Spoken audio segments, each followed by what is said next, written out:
I'm J.R. Church. Welcome to today's analysis of the news.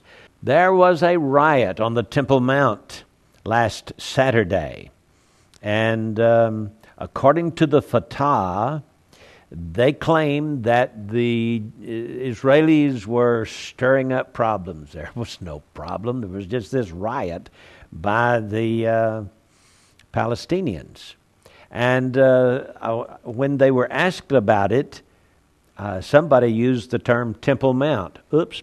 Not supposed to call it the Temple Mount. So anyway, according to the Fatah leader, a representative, the spokesman for the Fatah in Jerusalem, Dimitri Delani, told WorldNet Daily, quote, "The Temple Mount does not exist alongside the Western Wall, and neither Jews nor Christians should be allowed to pray on the Temple Mount." He said, and by the way, the Fatah, once named by the United States as a Middle East peace partner, is the party led by Palestinian Authority President Mahmoud Abbas. Delani spoke hours after Fatah and PA officials were accused of inciting a riot on the Temple Mount, claiming that Jews were threatening the site. And so Delani said to WorldNet Daily, "Don't use the term Temple Mount. It doesn't exist. I don't know where it is. I cannot see any temple. Can you? No one can find any trace of it. The area you refer to is only a Muslim holy site." Well, back in 1997, the Waqf, that is the Palestinian Authority who governs the Temple Mount, working under the guidance of the Palestinian Authority, were caught by Israeli authorities disposing of truckloads of dirt from the Temple Mount that contained Jewish temple artifacts. So, Delani did not deny that Fatah and the PA were involved in the Temple Mount riots, but he claims that the Temple Mount has no evidence of ever being a Jewish site, in spite of the fact that Israeli archaeologists are still digging through that dirt that was disposed of from the Temple Mount when the Solomon's Stables area was dug out and made into a third Muslim mosque. Yesterday's riots featured about 150, that is Saturday's riots, featured about 150 Palestinian protesters hurling rocks and bottles at Israeli police after Israel barred men from between the ages of 18 and 45 from ascending the site on that day. How about that? More problems in Jerusalem. Poor Israel. Well, last week we talked to you about the first parable and the third parable. Today I'd like to just sort of mention to you a little bit about the second parable of the ancient book of Enoch. Listen to chapter 45. Enoch writes, "And this is the second parable.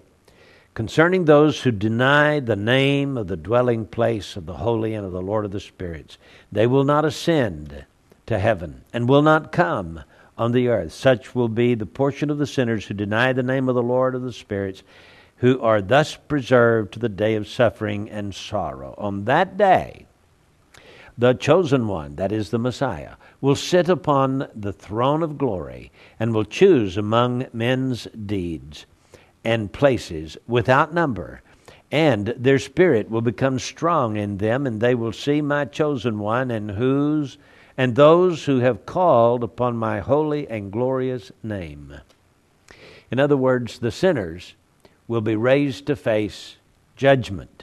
He says, "On that day I will cause my chosen one to dwell among them," that is the saints, "and will transform heaven and make it a blessing and a light eternally, and will transform the earth and make it a blessing and cause my chosen ones to dwell thereon." He goes on to say, "I have seen and satisfied with peace my just ones, the saints, and have placed them before me. For the sinners there awaits before me a judgment that I may destroy them from the face of the earth.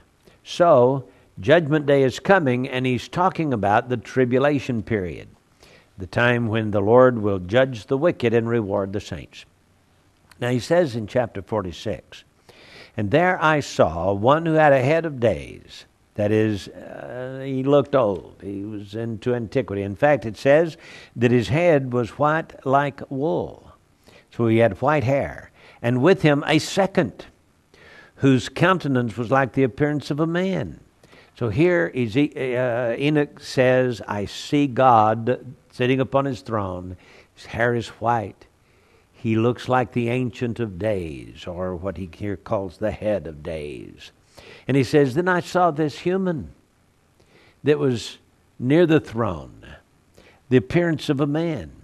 And I asked one of the angels who went with me and showed me all the secrets concerning this Son of Man, who he was and whence he was and why he goes with the Head of Days. So Enoch here sees a human by the throne of God. This is the second parable. And we're talking end time, okay? First parable, we saw the onset of the tribulation period. In second parable, we see the course of the tribulation period. And we see, or that is, Enoch sees the Son of God. He's a human. And he sees him hanging out with God, the Head of Days. And he was told, this is the Son of Man who has justice, and justice dwells with him, and all the treasures of secrecy he reveals. And the Lord of the Spirits has chosen him, and his portion overcomes all things before the Lord of the Spirits in rectitude to eternity. And this Son of Man, whom thou hast seen, will arouse the kings and the mighty from their couches. And he will break the teeth of the sinners and expel the kings from their thrones. So here we are told that this human, this Messiah, the chosen one, the Son of Man, who hangs out with God the Father, is going to bring judgment upon the kings of the earth and upon the wicked of the earth. He will cause them, he will arouse the kings and the mighty from their couches. In other words, he will bring them into the battle of Armageddon and will break the teeth of the sinners and expel the kings from their thrones. And shame will fill them because they do not exalt the name of the Lord of the spirits. And they who master the stars of heavens, he says, their riches and their faith is in gods, which they have made with their hands and denied the name of the Lord. And he will reward the faithful.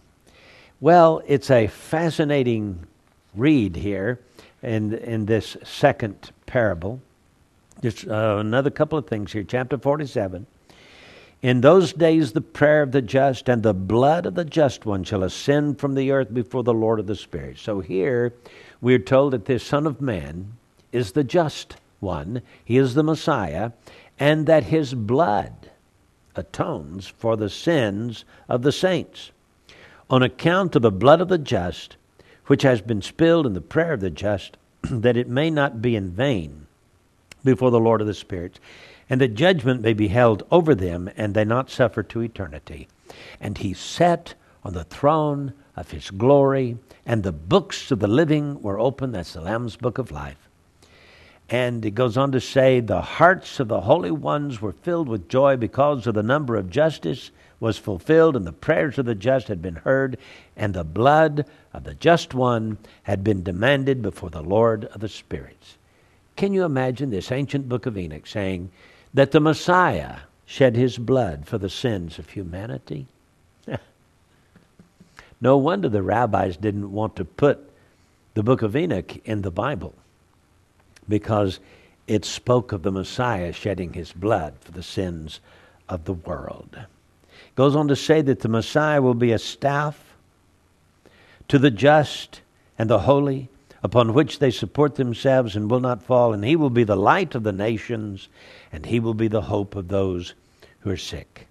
For this purpose he was chosen and hidden before him, before the world was created. For in his name they will be saved. So we are told now that the Messiah was created before the worlds were created, and that this Messiah is the one in whose name they will be saved. And he was hidden. He was hidden before the world was created. In other words, his name is classified. Can't use his name. Don't tell anybody who he is. Enoch, don't reveal the Messiah, because one day he will come, and when he comes to the earth, he will die. He shed his blood for the sins of mankind. That's in the second parable of Enoch. Fascinating. I'm J.R. Church. We'll see you again tomorrow with our analysis of the news.